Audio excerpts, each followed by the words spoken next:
In Racing Through Time, we look back at the drivers, the cars, the races and the circuits that made motorsport history.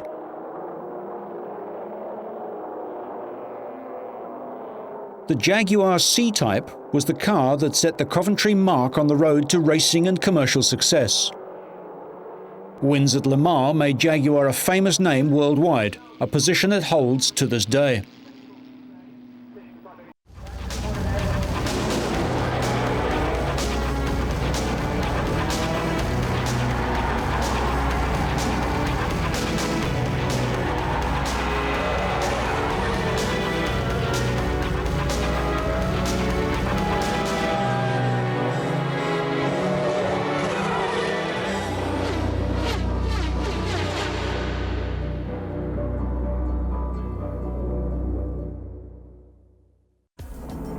In Racing Through Time, we meet the key figures in the Jaguar C-Type story. Competition director FWR Lofty England and driver Duncan Hamilton were two who recall this important car in Jaguar's history. William Lyons founded the company that was to become Jaguar in Blackpool, northwest England, in 1922. His first vehicles were sidecars for motorcycles, and he quickly realized that having his product seen on the racing circuit would raise his company's profile. By the mid-1930s, William Lyons had moved his company to Coventry and was building sporting cars. The SS Jaguar 100, so named because it would reach 100 miles an hour, was a successful competitor in circuit racing and rallying. Victory in the 1936 Alpine Rally, followed by a win in Britain's 1937 RAC Rally, established the performance credentials of the SS 100. During the Second World War, Jaguar, like most other manufacturers, were heavily involved in work for the government. Despite this, development work continued, planning what sort of car would emerge post-war. William Lyons wanted to build a sports car capable of 120 miles an hour, with twin overhead camshafts part of the visual appeal. Jaguar was blessed with their team of talented engineers, including Bill Haynes, Harry Mundy, Claude Bailey, and Wally Hassan. The XK120 was introduced at the London Motor Show in 1948 as the Aluminium 120 Super Sports, and it was the hit of the show.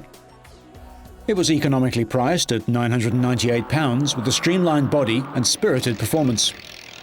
The intention was to use the car as a test bed for the Mark 7 saloon. As a means of further publicity, the car had recorded 132.6 miles an hour on Jabeek motorway in Belgium with the test driver Soapy Sutton. With strong demand for the XK120, Jaguar decided to take part in the inaugural one-hour production sports car race at Silverstone in 1949. They hired Prince Bira, Peter Walker and Leslie Johnson to drive the cars. Bira dominated the race until a burst tyre put him out, and eventually the race was won by Leslie Johnson, cheered on by coachloads of Jaguar employees. The late Lofty England, Jaguar's competition manager at the time and later chairman of the company, remembers. And we then built 5 XK120s, which we dished out to people we thought would do some good and were rather carefully prepared. And of course did very well, like Appleyard, who won the Alpine, and the other cars. One we lent to BMW, who went in the Tiger Flora and the Mille Miglia, which was instructive. And the other to Nick Haynes, who was this car out here, was a Belgian distributor, or joint distributor in Belgium. And he used it at Le Mans. Johnson used his on a number of reasons. And to Peter Walker, who used his on the farm and over the fields, and occasionally brought it back, and we blew the shore out of it and went for another race. So that was that. So then we're quite happy with that, you see.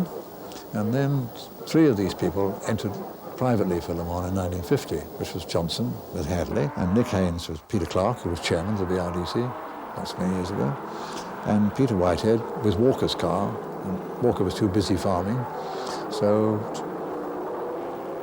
John Marshall drove with him. So we lent them 1 mechanic each, very generously. They went to Le Mans, and Bill Haynes and I went over just to see the race, and we came away with the conclusion that if we went back the next, because those days you understand that nobody had come out with a really modern, properly streamlined sports racing car. If we went back and we used our standard units in effect, engine, axle, gearbox, in a lighter weight frame with a properly designed aerodynamic body, we could win this race. We went back, and he then took about 3 months to convince Sir William to do the job. In the meantime, we got hold of Sayer, you've heard of, Malcolm Sayer, who was this aerodynamist at Bristol. I remember very well Bill Haynes. For many months he had in his office the frame of the C-Type done in matchsticks. This was the development department, you know. And the C-Type was done between December 1950 and the first car ran in March 1951.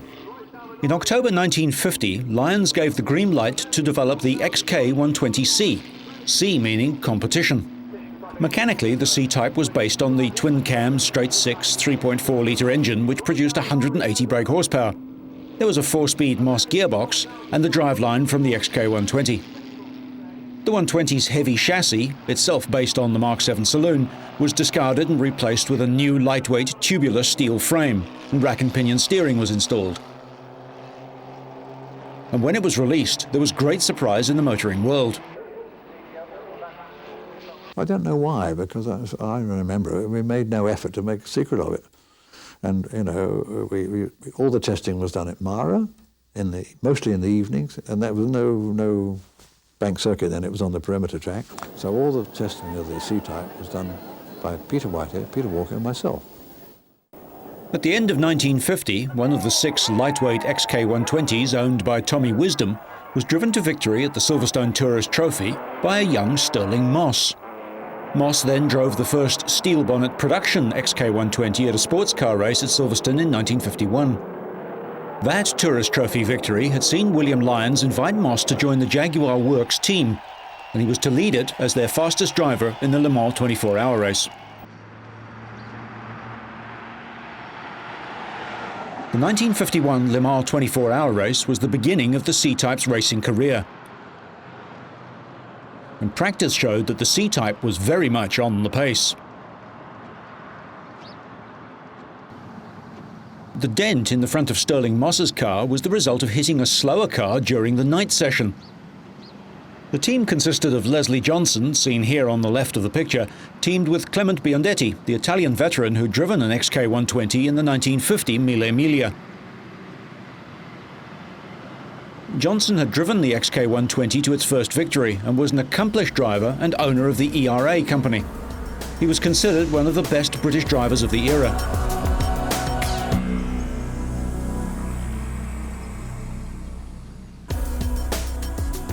Peter Walker had been driving since the 1930s, as had his cousin Peter Whitehead.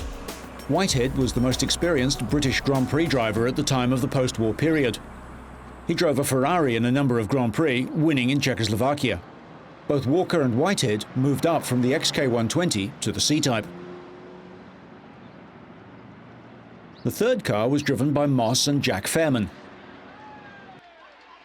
Fairman was also one of the post-war drivers who'd come to prominence driving sports cars and was a steady and reliable competitor. In previous years, he'd driven for Aston Martin and had moved on from the Feltham team, who were to prove one of Jaguar's greatest rivals. Ferrari had won Le Mans in 1949, Talbot in 1950, and the growing importance of the race could be gauged by the American invasion into France at this time. All the sports car manufacturers were looking for success with export markets in mind as Europe recovered from the devastation of the Second World War. French spectators arrived in their thousands hoping for another Talbot victory.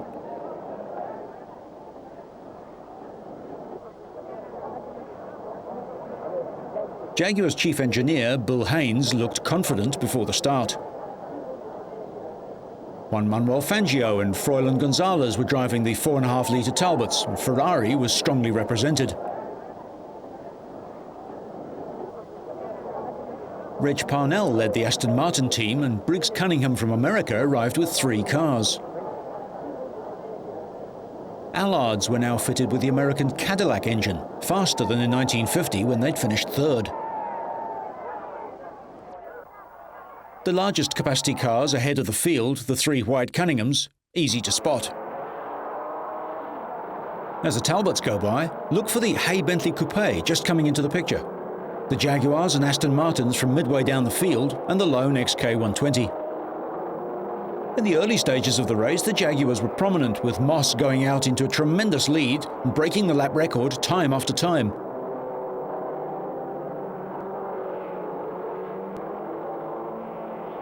MG entered this interesting special, which was a forerunner of the MGA 4 years later.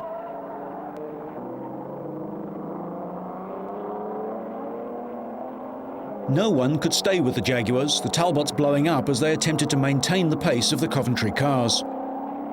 But Jaguar also had problems with two of their cars, as Lofty England explains. Well, bear in mind, this is the first race the car had ever competed in. It never competed in a 50-mile race, nothing. But we had not had this trouble in all the testing we'd done. We'd done a lot of testing. But we'd never done any testing where you were able to hold the thing on full bash for 3 miles like you are at Le Mans. This was the answer. And the sump, of course, was different in this thing. So it had a different oil delivery pipe from the pump up to leading up to the filter area, which had been done in copper. And there was just a very little slight vibration period, about 5/7 or something like that. And this was enough to just shatter this pipe, and it broke off. That's the answer to that one. And the first one happened was Biandetti, who was an old timer, and he saw the oil pressure go like this. So he actually got it round to the pit without dropping a bearing. But there was nothing we could do about it. The second one was with Moss, which was in the dark about 11 o'clock at night, and pouring with rain. He didn't obviously see the oil gauge, and the rod came out the side. So then after that, we knew what it was, so we got a hell of a lead with the other car, so we just slowed it down and kept it under this critical RPM and prayed. And their prayers were answered as the C-Type went roaring on towards victory. The standard XK120, privately entered by Laurie and Waller, went on to finish in 11th place, averaging 83 miles an hour.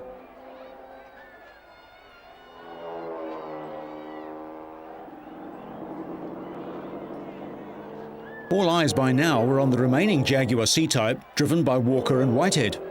Aston Martin was sure of winning the Index of Performance and the team prize.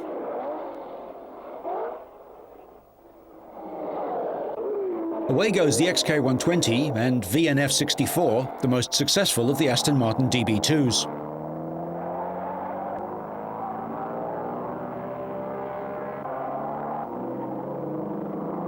Jaguar pit signal and the time 5:23. Into the pits for a scheduled stop comes Peter Walker.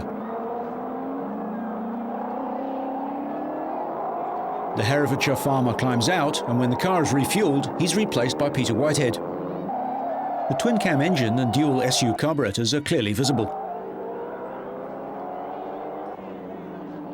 Whitehead tries to get the car into gear, eventually succeeds and goes back into the race.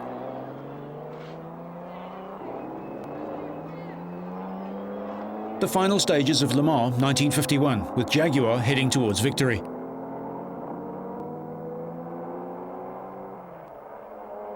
The win was tremendously important for the British motor industry internationally, as well as for Jaguar.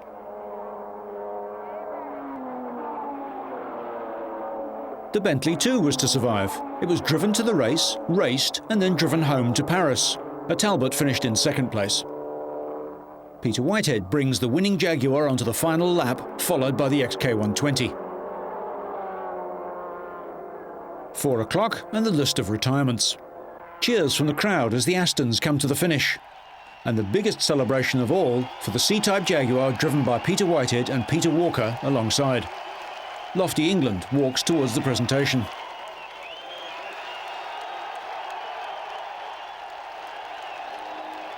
A delighted Sir William Lyons greets his drivers.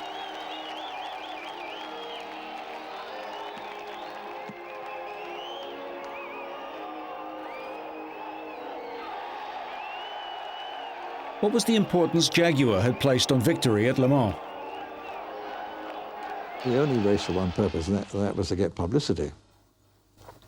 Free publicity.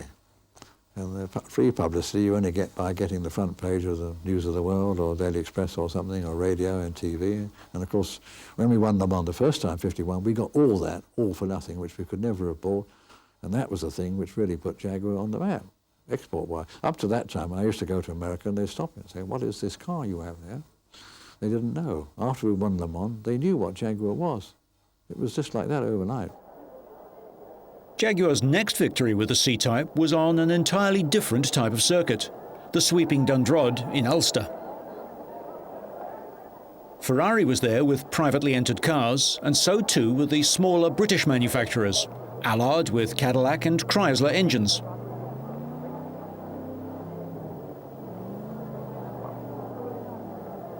MG were represented by the Leicester chassised cars. JCC Mayors had put up some fine performances with these. Jaguar had entered 3 of their unusual Jupiters. The DB3 Aston Martin made its debut, with Lance Macklin limping after injuries he'd received in a Formula 2 race a few weeks before. The start and the Jupiters lined up at the head of the field. This was the reverse of Le Mans. MGTDs go through, and now the Jaguars, with an XK120 among the 3 C-types. Leslie Johnson wasn't feeling well at the start of this race and shared his car with Tony Rolt.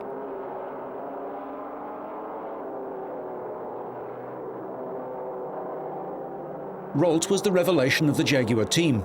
He'd started racing pre-war at the age of 17 and had bought an ERA from Lofty England. Rolt had been captured after Dunkirk and spent the war in Colditz Castle. Immediately after the war, he returned to racing and became an important part of Jaguar's lineup.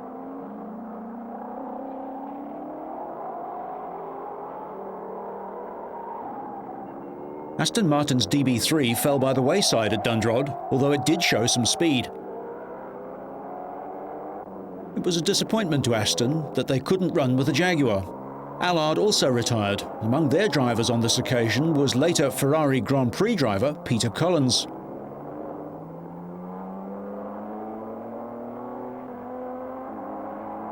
The British Fraser Nashers were doing well in the small capacity class.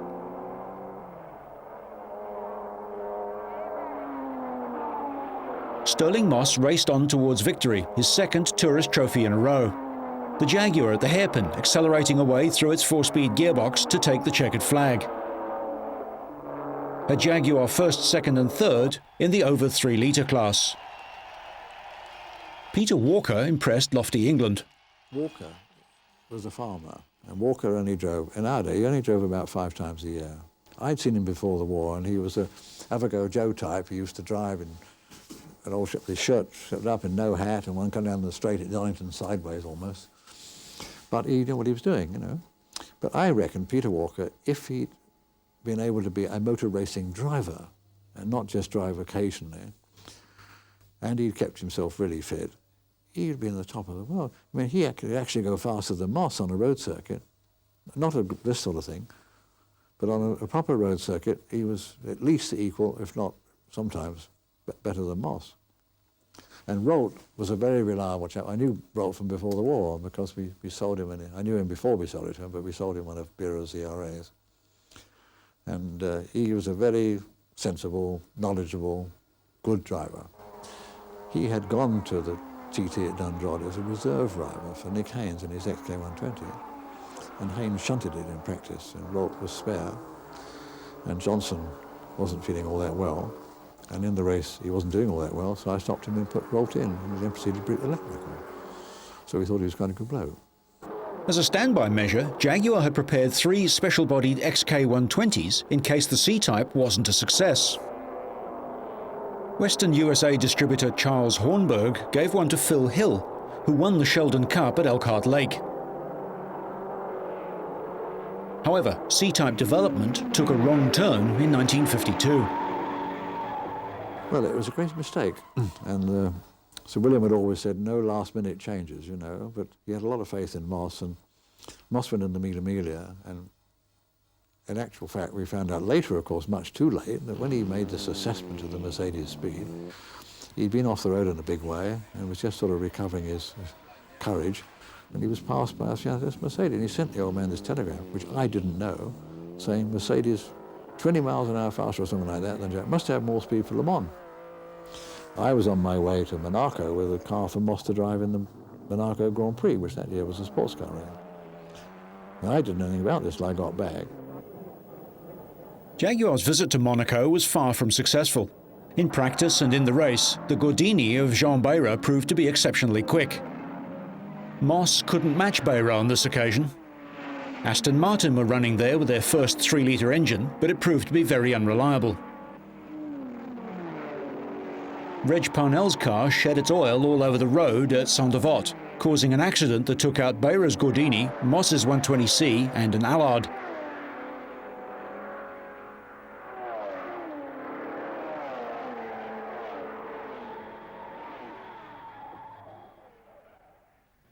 The damage was serious for the Aston and the Gordini. In spite of efforts from the team to bang the dents out of Moss's car, he too retired.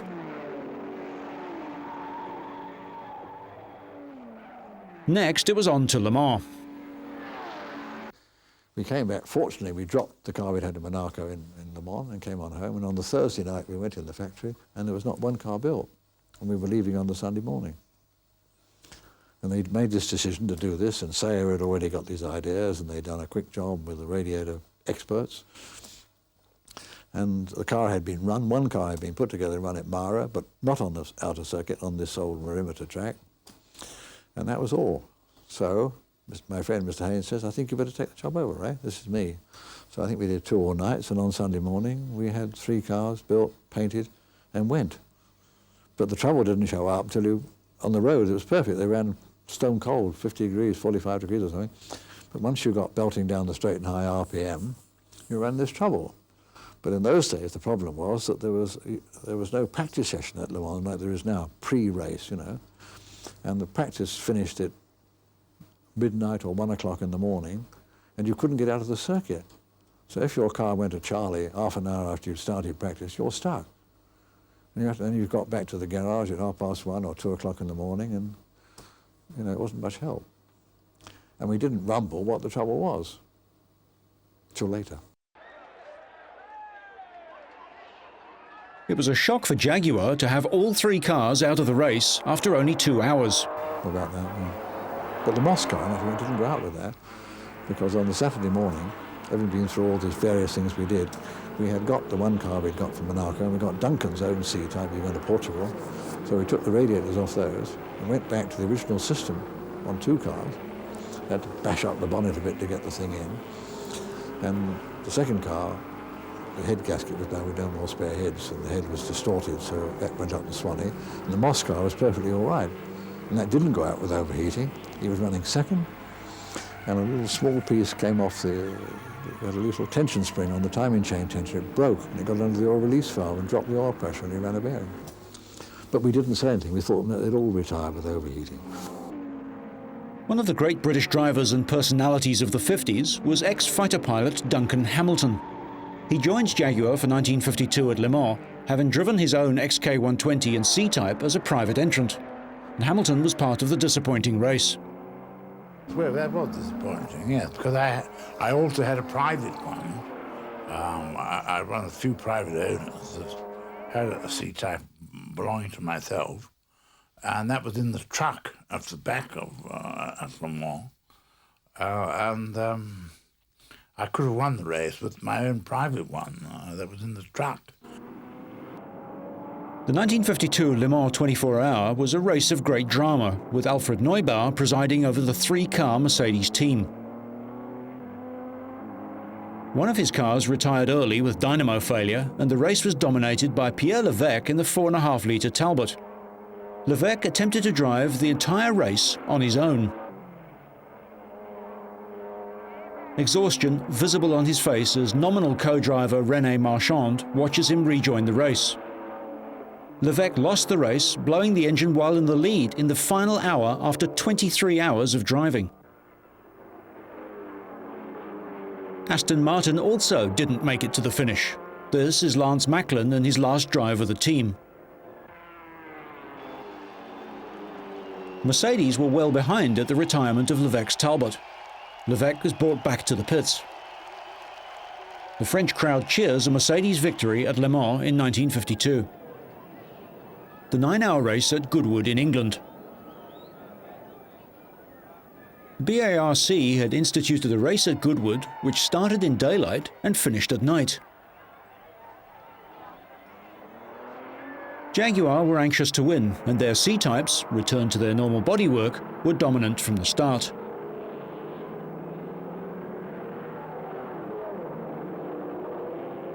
Pierre Levesque had been invited to drive the Talbot, the Frenchman on the sweeping Goodwood circuit.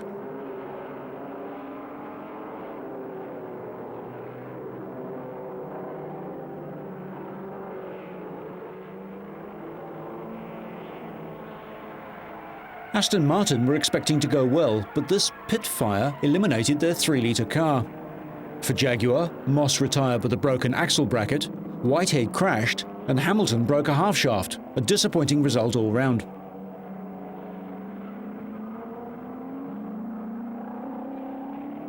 The race was a duel between the 2 remaining Aston Martins and 2 Ferraris, one driven by the up-and-coming Roy Salvadori.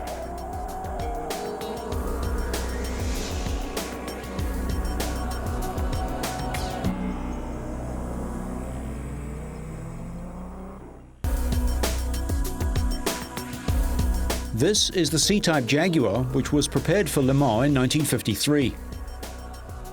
By now, Jaguar had got over the shock of their Le Mans disaster, and they intended to win the race again. There were to be no mistakes, and serious testing had taken place. The re-engineered C-Type had reduced weight, plus disc brakes all round and triple Weber carburetors.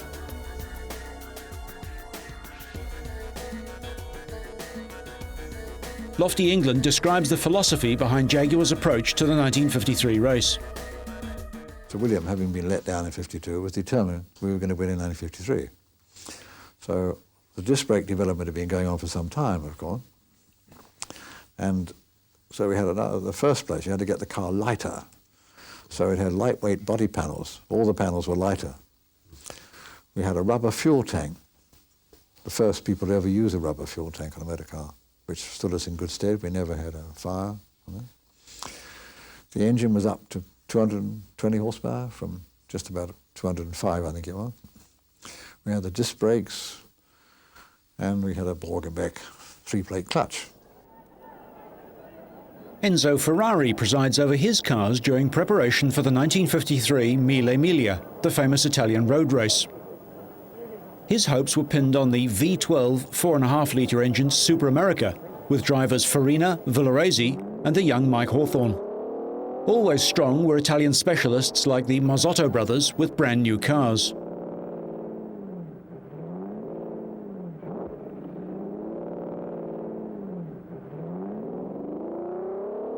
(1953) saw the return of Alfa Romeo to motor racing with the Disco Volante, now with a coupe body and powered by a 3.5-litre 6-cylinder engine. The drivers, Fangio, Sanisi and the German Karl Kling. Much was expected of the Milanese team in the race that was more important than any other in Italy. Oscar was a product of the Maserati brothers. The Maserati Works team was a strong contender with the A6 SSG. Aston Martin's 3-litre DB3s were driven by George Abacassis and Peter Collins, while on the left of the picture is riding photographer Louis Clementaski. Fangio, prior to the start, making his comeback to racing after his accident in 1952 at Monza. The cars filed through the streets of Brescia after scrutineering. Stirling Moss prepares for the start at the wheel of a standard C-Type Jaguar.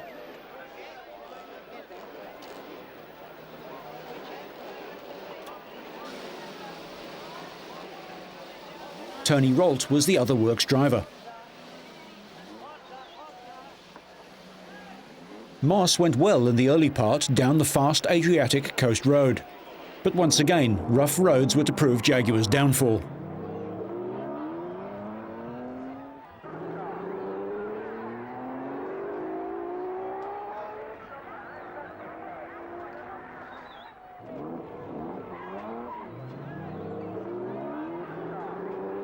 It was a difficult race too for Ferrari and Aston Martin.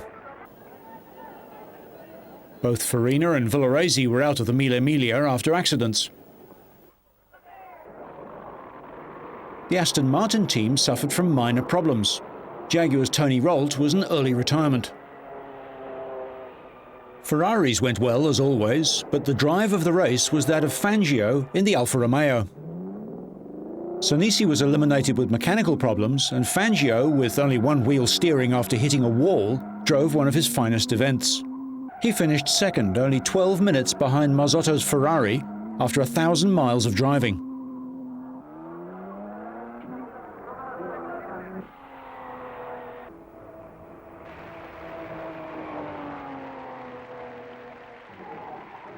The Lancia is wheeled away after the race.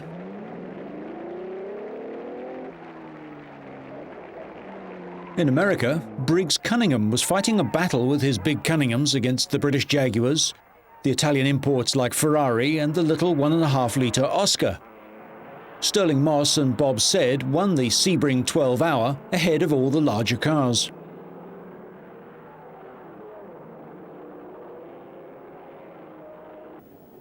Jaguar conducted some testing at Jabeek. They bought the Le Mans car from 1952, here with SU carburetors, basically to check out the aerodynamics against the normal-bodied C-Type. In the straight-line run, the Autocar magazine had succeeded in getting a standard C-Type up to 143.4 miles an hour. The Le Mans car proved to be a little faster, but not by much. The frontal area of the C-Type was possibly the problem. Nevertheless, it was decided to run at Le Mans with a standard bodywork rather than with a sharp nose which had let them down the previous year.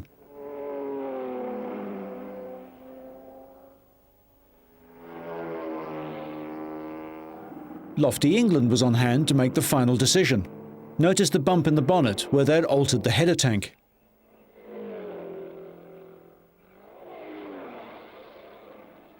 Silverstone for the 1953 sports car race. Scottish team Ecuria Cos had 3 production C-Types on show. There were others entered from the production run of over 50 C-Types. Aston Martin were making their last appearance with the DB3, while the hastily repaired Ferrari of Farina was given to Mike Hawthorne to race. The American Tom Cole with his 4.1-litre Ferrari. Mike Hawthorne with his father Leslie during practice. Leslie Hawthorne stands in the background, a proud father. Young Mike was now a fully fledged member of the Ferrari team. Fraser Nash's were also well represented. Cliff Davis's Tojiro, the prototype for the AC Ace, and ultimately the most copied car of all time, the AC Cobra. Sterling Moss had won the saloon car race in the Mark VII Jaguar, but had a big accident in practice for the sports car race and was severely bruised.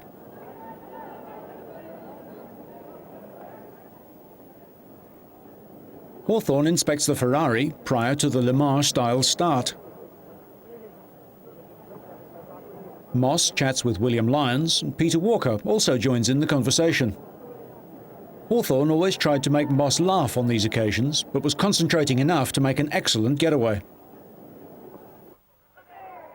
Underneath the green overalls, Moss was bruised and battered. He got away at the start first, but was soon to lose the lead. An Allard was an early retirement, and Hawthorne went on to dominate. Trying to keep up, a C-Type on the grass and Hawthorne perilously close to photographers. Those were the days. Hawthorne rushes past the pits with a lead over the Aston Martins, and the Jaguars outclassed on home ground. These were the exciting days of sports car racing. Hawthorne pulled out a tremendous lead, and it was the Ecuria Cos Jaguars, rather than the works cars, battling with the Aston Martins.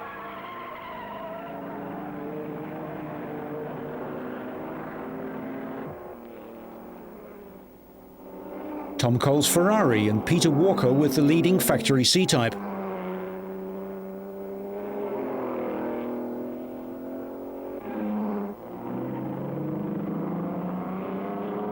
Reg Parnell in the Aston, and this is Sterling Moss back in 5th place.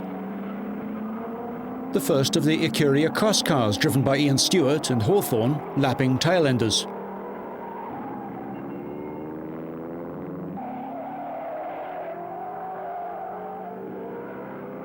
And so Mike Hawthorne in the 4.1-litre Ferrari showed the way home to everyone at Silverstone.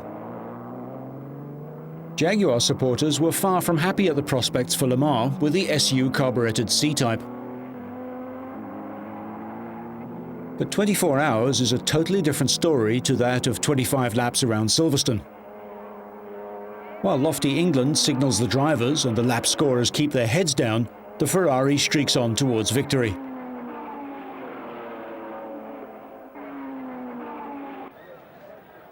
At the end of the race, the cars come back into the paddock. Moss is disappointed, and the Aston Martin team were also far from happy at their performance. The 3-litre Aston DB3 was short of pace. The third works C-Type, followed by Fraser Nash and Cliff Davis at the wheel of the Tojiro.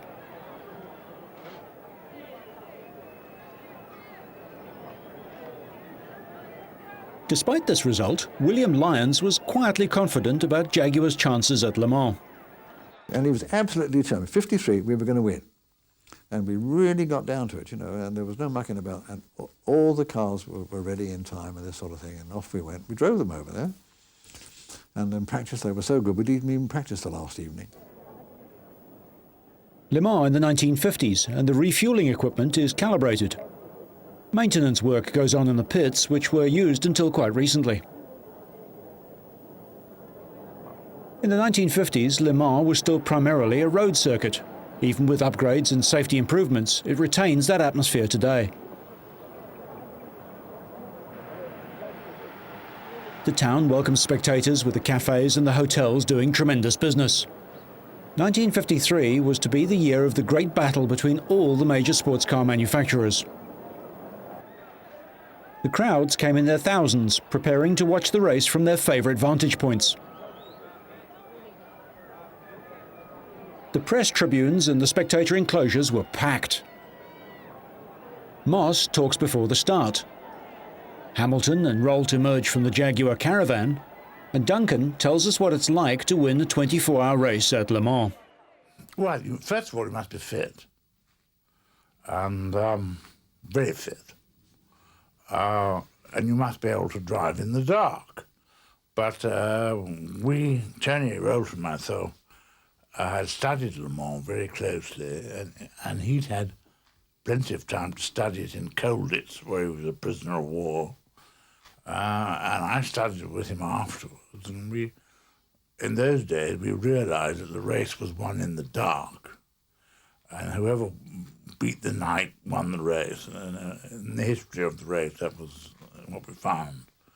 So we didn't mind too much about the speed. I had flown a lot in the dark, in all sorts of things, and his eyesight was very good. We concentrated on the dark and the bad weather. When people relax in the dark and say, well, dawn will soon be here, we realized that's the time to really press on and would drive faster. In fact, I put the lap record in the dark. Gendarme keeps the crowd back, and the cars are already lined up. A hush comes over the huge crowd. At the head of the lineup is the supercharged Gordini. Next are the big white Cunninghams.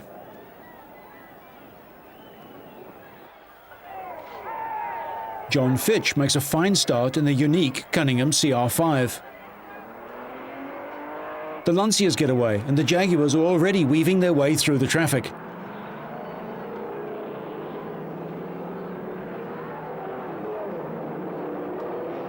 From the start, the race becomes a tremendous battle between Jaguar and Ferrari. The Ferrari Coupe, driven by Ascari and Villaraisi, fought it out with the two Jaguars, Moss at the wheel of one and Tony Rolt at the wheel of the other.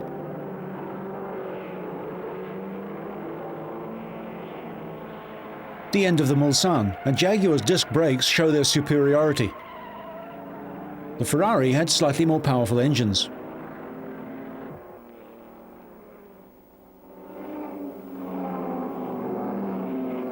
Moss, Ascari, Rolt, first, second and third.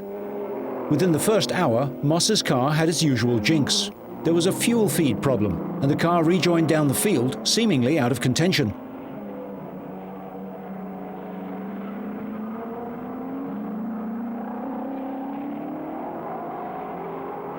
The Cunningham was in the pits for a routine stop. The American cars, never quite on the pace, but were usually there at the finish. Meanwhile, tyres are changed at the back of the pits, cushions put in to accommodate a smaller driver who climbs aboard the Cunningham.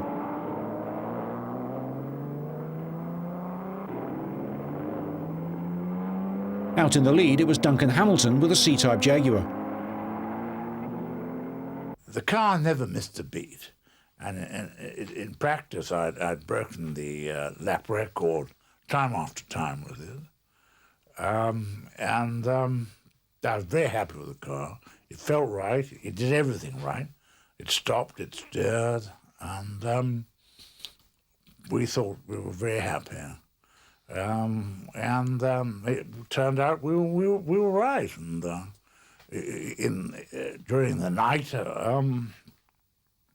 like the south, the heavy mist, like a fog, descends. I was leading the race by then. And according to all the scribes that be and all the paperwork that I have today and all the magazines, I was dropping 2 seconds in a 8-mile lap in thick fog, which isn't very much. Dawn breaks at Le Mans and Jaguar are leading. The C5R goes through, as does Tom Cole, shortly to lose his life when his Ferrari crashes. It's still Rolt and Hamilton. The Ferrari has fallen by the wayside with electrical problems. Meanwhile, a fine drive by Stirling Moss and Peter Walker have brought that car up to second place. The Cunningham Coupe in the pits.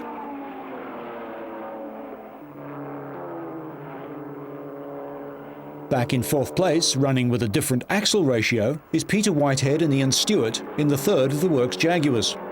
The Belgian-entered standard C-Type is running in 9th place. There's ribbing down the back to strengthen the rear quarters where the extra petrol tank is located.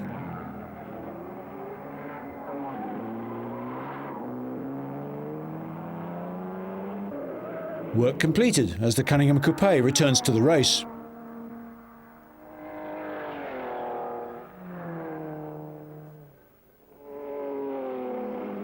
Disc brakes were in their infancy.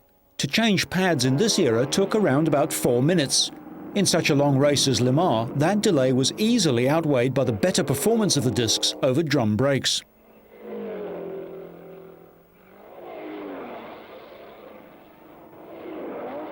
The leading Jaguar closes on the Cunningham Coupe to lap it once again, and the crowds wait for the finish.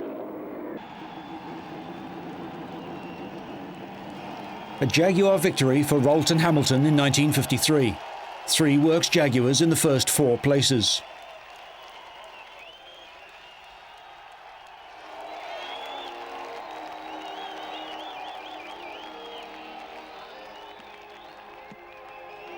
Angela Hamilton and Louise Rolt celebrate with their husbands.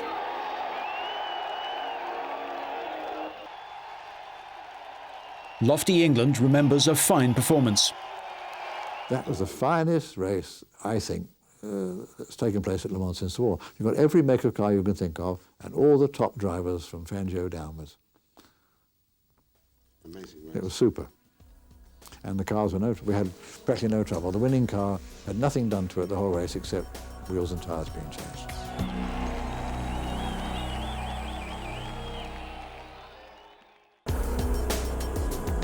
A week later, on the Isle of Man, YMY 307, the prototype Aston Martin, was driven by Reg Parnell to victory.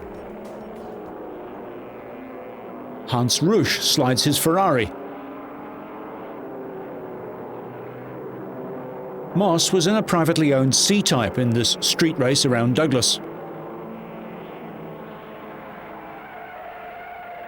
But Jaguars never seemed to go so well on their home ground. The 1953 Goodwood 9-hour was another disappointment for Jaguar. It wasn't really oil surge, no. It had a wet sump. And during the development for Le Mans, we had a hell of a job to stop oil surge, to the extent where they had an enormous amount of baffling in the sump, you see. And the trouble is the oil blazes, it's just like on a frying pan. And Goodwood as you know, there's no room for the thing to cool down on the straight. It's on that. And we've been perfectly all right if my dear friends, Mr. Hamilton and Mr. Walker, hadn't decided to have a race on their own, although we were leading the race. They had a nice little race on their own, and the oil temperature went up and up and up, and you could see this coming, and they just didn't pay any attention. They told to slow down, and they carried on. So one goes a rod out the side, and then comes the second one, and that was that. By the end of 1953, it was becoming clear that Jaguar needed a new model if they were to continue their success in sports car racing. 1954 saw the debut of the D-Type Jaguar, a pure sports racing car as opposed to the modified road-going C-Type. The C-Type was still a competitive combination in both 53 and 54. Ikiri gave Jaguar placings internationally, Salvadori and Stewart finishing second at the Nürburgring and second at Spa and in Barcelona. The C-Type was back at Le Mans in 1954 for private entries, although the works interest was on the D-Types, which is a story for another Racing Through Time. Jaguar entered 3 of their new D-Types, but there was one C-Type for the Belgian team led by Jacques Swatters and Roger Laurent. The Belgians had long been a supporter of Jaguar, with one of their C-Types finishing in 9th place in the 1953 race.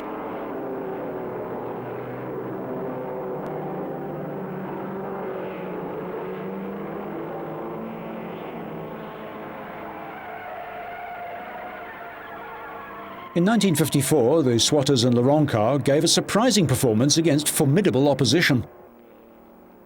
It was a race that was remarkable because of a wet circuit and a tremendous fight between the Maurice Trintignant Froilan Gonzalez Ferrari and the Rolt Hamilton D-Type.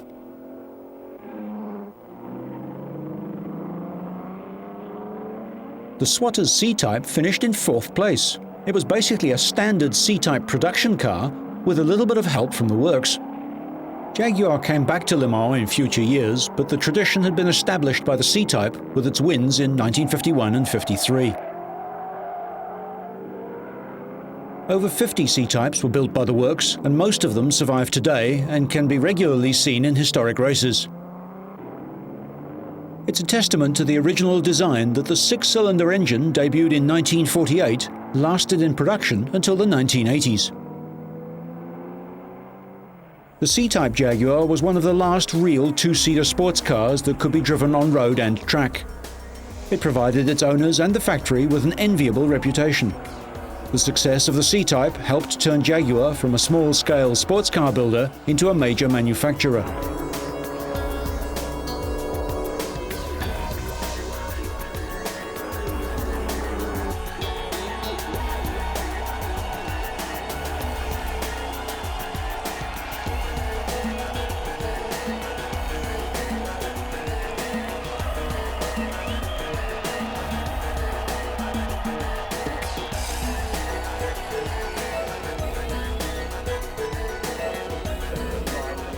At Silverstone, the 1953 Le Mans winning C-Type. Once again at the wheel, Duncan Hamilton, and beside him, his son Adrian. Having spent a considerable time in the Briggs Cunningham Museum in the USA, the Jaguar returned to England in the early 1990s. Behind it, the Leslie Johnson car, together with a number of fine British sports cars of the 1950s.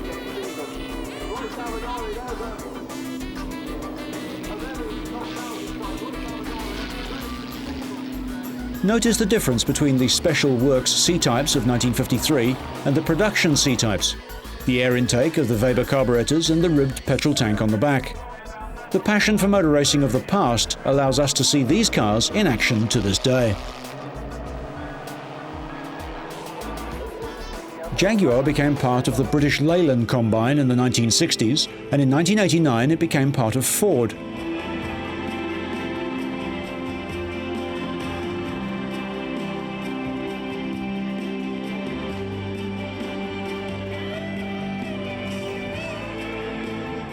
They build more road cars than ever, though perhaps not with the same sporting pedigree.